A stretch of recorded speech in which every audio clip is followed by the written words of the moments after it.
आप सभी को जय मसीह की। परमेश्वर का धन्यवाद सारी बातों के लिए, आज के दिन के लिए। और आज जिस विषय पे बात करने जा रहे हैं बहुत ज़रूरी है।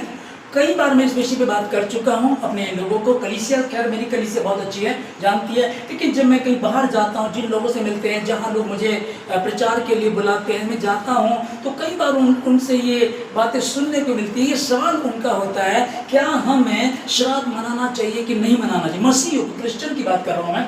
तो बाइबल में अगर हम बाइबल को पढ़ते हैं तो बाइबल में लिखा हुआ स्पष्ट रीति से परमेश्वर हमको बताया हुआ है। अभी आज क्या हुआ, कुवैत से सऊदी अरब में एक परिवार रहता है, उस बहन का फोन आया और वो कह लगी कि आज मेरी भाभी से मेरी बात हो रही थी, तो मेरी भाभी मुझे बोल रही थी कि मेरी मम्मी ने कहा है कि जब तेरी सासू माँ जो क्रिश्चियन है, जब वो श्राद्ध मनाती है क्रिश्चियन हो करके, तो तू तो फिर हिंदू परिवार से गई है, अभी तू तो कुछ ही समय से 5 साल से 4 साल से मसीह में आई है, तो तू श्राद्ध क्यों नहीं कर लेती? तो वो मुझसे जब बात कर रहे थे तो मैंने उनसे कहा कि हाँ ठीक है, फिर आपने क्या किया? कह रहे कि नहीं, मैं तो सोच रही थी कि जो वो सब हम खाना देते हैं, हम किसी को दे दें, गाय को दे दें या किसी जानवर को दे दें, तो ये भी तो सही नहीं है ना। क्योंकि अगर आपको जानवर को देना ही है, आप दीजिए, मैं मना नहीं कर रहा हूँ। आप चींटी को आटा खिलाइए, गाय को खिलाएं, कुत्ते को खिलाएं, अच्छी बात है, कोई दिक्कत वाली बात नहीं है, लेकिन उन्हीं दिनों में खिलाना ये गलत है। क्योंकि इन्हीं दिनों में कई लोग अब चींटियों को ढूंढते फिरेंगे, आटा लेकर के चींटियों को ढूंढेंगे कि चींटी को आटा खिला दे। कारण पता क्या है? चिंता ये नहीं है कि चींटी भूखी होगी, चिंता ये कि चींटी को आटा खिला करके मेरा काम बन जाएगा। काले कुत्ते को ढूंढते फिरेंगे और उस वाली गाय को ढूंढते फिरेंगे। अब मेरा क्या मतलब, मैं क्या करूं आप लोगों को कि लोग ऐसा कर रहे हैं, लेकिन परमेश्वर ने मुझे और आपको यूहन्ना 8:32 में कहा था, तुम सत्य को जानो, सत्य तुम्हें स्वतंत्र करेगा। उस स्वतंत्रता कहां चली गई? तुम सत्य को जानोगे, सत्य तुम्हें आजाद करेगा। और होशे की पुस्तक 4:6 में लिखा है कि मेरी प्रजा मेरे ज्ञान के ना होने के कारण नाश हुई जाती है। परमेश्वर ने कहा सत्य को जानोगे, मन फिराओ क्योंकि स्वर्ग का राज्य निकट आया। मन फिराओ, बुरी बातों को निकालो, तुम सत्य को जानोगे, सत्य तुमको स्वतंत्र करेगा। स्वतंत्र हुए, प्रभु के साथ चलना शुरू किया। फिर देख रेख हम इधर देखते हैं, अपने पड़ोसियों को देखते हैं, अन्य जातियों को देखते हैं और उन्हीं की तरह काम करना शुरू कर देते हैं। यिर्मयाह की पुस्तक 10:2 में परमेश्वर ने कहा था कि आकाश के चिन्हों को देख करके भयभीत ना हो और ना ही अन्य जातियों की चाल को सीखना है।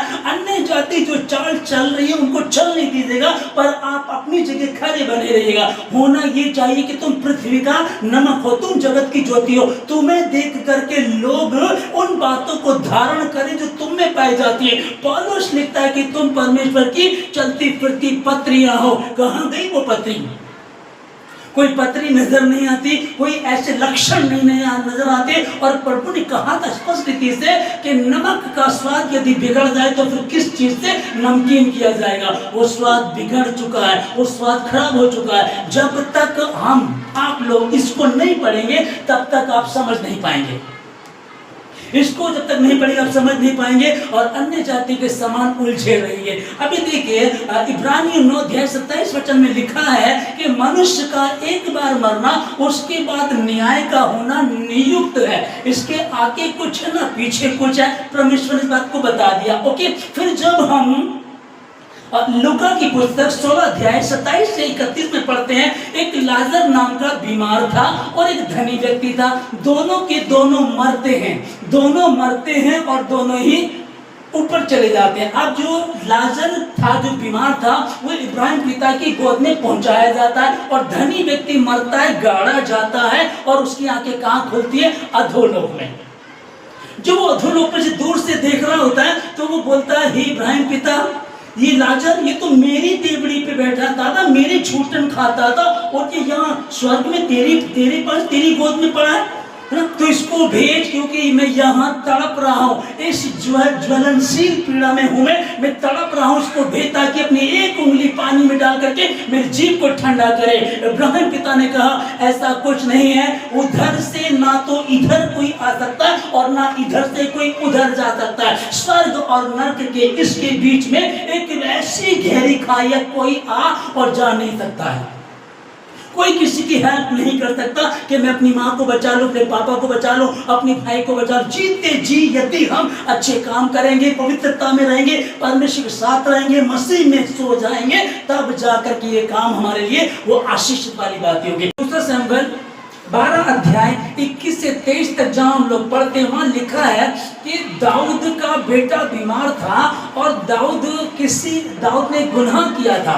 तब दाऊद क्या करा, वो प्रार्थना करने अपने भवन में चला गया, और जब अपने भवन में प्रार्थना कर रहा था तो वो लोग उसके जो पुरनिये थे, जो नौकर थे, वो कहने लगे कि भाई खाना खा ले, लेकिन ना तो उसने खाना खाया और ना पानी पिया, और वो निरंतर उपवास और प्रार्थना में परमेश्वर के मंदिर में पड़ा रहा। जैसे ही बच्चा मर जाता है, वो उसको पता चलता है कि बच्चा मर गया, वो तुरंत नहाता है और खाना खाता है। तो जो पुरनिये होते हैं वो बात करते हैं कि ये क्या बात हुई, जब बच्चा जिंदा था तब तो तूने उपवास रखा, भूखा रहा और तो औंधे मुंह पड़ा रहा, और जैसे ही बच्चा मर गया तो तू खाना मंगा रहा है।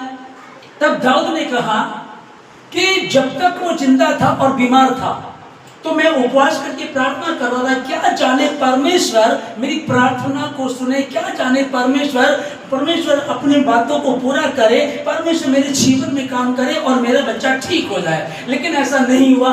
अब क्या मैं, जब वो मर गया है, सो गया है, और अब मैं तो उसके पास जाऊंगा परंतु वो मेरे पास नहीं आएगा।